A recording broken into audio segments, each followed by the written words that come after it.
nas Bible. Kung magpabunyag ka, dako na, pareha ni Jesus. Perting daghanang sayop ang inyong pagtulunan nga una manunta nang natukod. Pero salamat sa Dios nga nung naagos bagong pagtulunan nga bisag bitsin pero midawat sa pulong sa Dios. Dagko ang bautisman din ang mutuo o pagpabautismo manuas. Ang ginabautisman adunay pagtuo. Ang ginabautisman adunay paghinunsod. Kaya ang bautismo kapasayloan sa sala. Amen. Nagingon nga you cannot love the things which you do not know. Dili nato mahigugmang usa ka butang kung wala nato kini may sayri. Muna daghan kayo mga Katoliko nga kaniadto Katoliko niya pagkahuman tungod kay gipanghiluan sa mga pagtulunan nga gikan sa mga pundok gipangtukod og mga Amerikano. Mo nang nihawa niadto sa laing pundok nga sumala pa nila bag-ong gitawag og pundok nga maguwang pangbitsin di man kaana. So kung magpasakop ka ng pundok nga maguwang pa ang edad sa gitawag og bitsin, so may tabuan ng mga sir ug mga ma'am imong gibiyaan sa Ginoong Jesucristo. Wala nimo gidawat ang atong Ginoong Jesucristo kay sumala pa sa itong Ginoo. St. Matthew chapter 28 verse 20, ako magauban kaninyo kanunay hangtod sa katapusan sa kalibutan. So kung gibiyaan nimo ang pundok nga iyan ni Kristo, katong pundok nga gitukod ni Ginoong Jesucristo nga nauna sa inyong gitawag og pundok, so nagpasabot ni ana nga again sa kunang giingon gibiyaan ninyo si Kristo. And St. John chapter 15 verse 5 to 6 ingon pa ni Ginoong Jesucristo, without me you are nothing. Kung wala ko, wala mo'y gitawag og mahimo. Ikaduha nga gitawag og point. Ingon pa niya dapat gyud tawag ining mabasa gyud sa balaang kasulatan. Actually, kana nga pagtulunan protestante man na. Dili nato na mabasa sa balaang kasulatan na kung di mabasa sa Biblia dili tuuhan. Mo gini ako ang ginabalik-balik sa matag program, sa matag presentations nato. Walay mabasa sa Biblia nga gitudlo sa mga apostol nga kapag walay mabasa or dili mabasa sa Biblia, dili gyud gitawag og tuuhan. Never na gitudlo sa mga apostol kay daghang mga kamatuoran nga nag-exist nga wala masulat sa Biblia ug naa dinha sa apostolikanong tradisyon. Ang question ana naabas Biblia ng apostolikanong tradisyon? Yes. Sa gisulti ni San Pablo, 2 Thessalonians chapter 2 verse 15. Ang gisulti ni San Pablo, hopti ninyo ang mga tradisyon nga among gitudlo kanyo pinaagi sa pulong o sa sulat. Wala gihuptan sa gitawag mga Katoliko man di inyo masabtan ang balang kasulatan kay wala man mo alang gitawag og tradisyon. Igwa lang man mo ni tuuan ng chismis sa inyohang gitawag og mga pastoy. So direta sa main topic niya about gitawag og baptism. Ingon pa niya dapat daw ang bautismuhan dagko na, wa daw gisugo sa balang kasulatan nga ang bautismuhan apil ang gitawag og bata mga masuso. Wala biyan as Biblia nga mingon ka nga way apil sa bautismo ang bata ug masuso. Di na mabasa sa Biblia. Nga naman kay ang mabasa sa Biblia, St. Matthew chapter 28 verse 19, ang tanang katawan sa tibok kalibutan kinahanglan padawato ni anang maong bautismo. So kung may katawhan man God, mamingon ta nga term nga katawhan plural form na sa tao. Unya St. John chapter 3 verse 3 to 5, ang gianak og tao, tawo usab.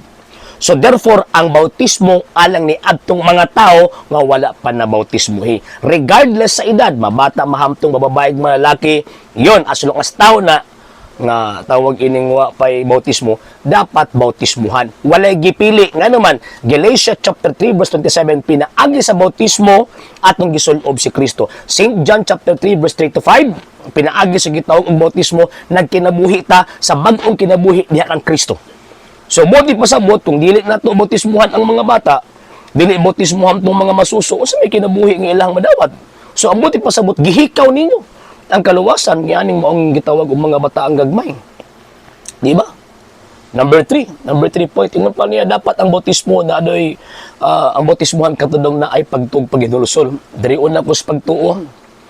Ang bata mo ay pagtuo. St. Matthew chapter 18 verse 6, ingon pa na Ginoong Jesucristo, ug mahitungod ni ining gagmayng mga bata nga nagtuo kanako.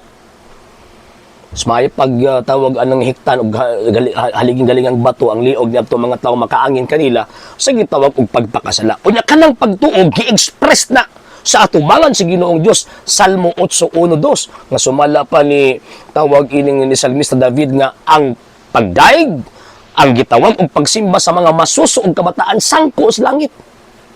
Liman ka na. So kung ang requirement sa bautismo na ay gitawag og pagtuo, ang bata nakapasar na ni ana. Nga naman, kay ang bata, according ni Ginoong Kristo, nagtuo didto niya. Ang lain point, ingon pa siya nga, dapat pahinulsulon. Actually, ang bata, no need na nga maginulsul. Kaya kung siya nagkabuhat og aktual nga sala. Ang pahinulsulon, kadto nagkabuhat nag-aktual nga sala. Ang mga bata, wala man nagkahimog aktual nga sala, pero naa sila sala. Nga napanunod nila, gikan sa atong unang ginikanan, Adan og Eva. Romans chapter 5, verse 12. O Salmo 51:5. So, ang mga bata, naisala. Naisala, pero dili sila ang naghimo aktual. Kung dili, napanunod nila gikan sa atong unang ginikanan, Adan og Eva. Unya, kung ang bautismo mo ang pagtangtang, pagpasaylo sa gitawag og sala. So, ang bata, kinaaman sala nga napanunod gikan sa atong unang ginikanan, Adan og Eva. Unya, di nimo bautismuhan. So, sa pagtangtang sa sala ato. So, buti pasabot, kaning inyong mga kabataan, mga masuso, nga inyong gihikaw ang bautismo nga unta sulubon si Kristo og mapasaylo, matangtang katong sala nga natapot sa ilang kalag. Buti pasabot gihikaw ninyo ang kaluwasan nila. Di ba? And lastly, ingon pa niya nado sa gitawag og bag-ong pundok. Remember ka ng bag-ong pundok, kana magsigit nag-ingon nga bag-ong gitawag og pundok, dili na makaluwas ninyo. Nga naman tao ra may gatukod ana.